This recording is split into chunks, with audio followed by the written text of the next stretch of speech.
I hope the jury that sentences him doesn't get a chance to see what he's like. The books that he read are serial killer books. I'm thinking more and more about him being maybe a serial killer, not just a killer of Gabby. The books he read are unbelievable. Brian has taken those books obviously to heart. And this is what happens when your kid is looking at those kind of things and the parent catches them and it's demons and it's blood and it's this and it's that. Look what that led to. He just overnight just didn't become a killer. A killer is made, and he is built to be, or she, a killer. He built himself to be that by looking at that kind of, let's say, the dark side stuff. And I call it what it was, demonic. There's pictures of demons all over there. And new tonight, the Grand County Sheriff's Office is telling Fox News they are not ruling anything out when it comes to a possible connection between the disappearance of Gabby Petito and the double homicide of two women near Moab last month.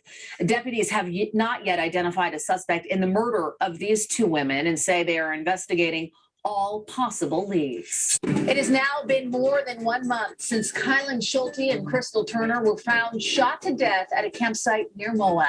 No suspects have been named in this double homicide. The Grand County Sheriff's Office is investigating. It's been roughly 5 weeks since the bodies of Kylan Schulte and Crystal Turner were found in the LaSalle Mountains outside of Moab. In the weeks since, Kylan's father, Sean Paul, has taken it upon himself to try and get some answers. All I did was just provide a venue for local folks to come down and tell me clues. On the 13th of August and found on the 18th of August.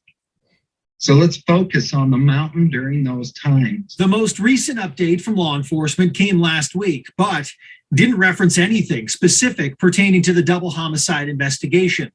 Grand County Sheriff's Office, who's handling the investigation, discredited the timelines between Kylan and Crystal's murder and when Gabby Petito and Brian Laundrie were in town. You may or may not be aware, I'm going to go back over this. It's an article from the Associated Press. It says about a week ago, some locals brought him, being Sean Schulte, a set of keys recovered from the crime scene.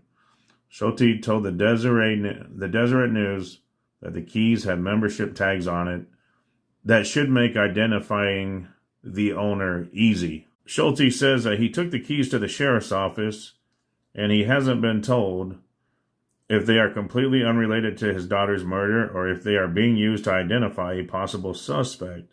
My point is, those keys could have been from the actual murderer and rapist. Specifically, the gym membership attached to the key ring belongs to this gym that Brian Laundrie worked at. But there were some keys that were found. That is an actual fact, that keys were found at the crime scene or near the crime scene where Crystal Turner and Kylan Schulte were gunned down and killed.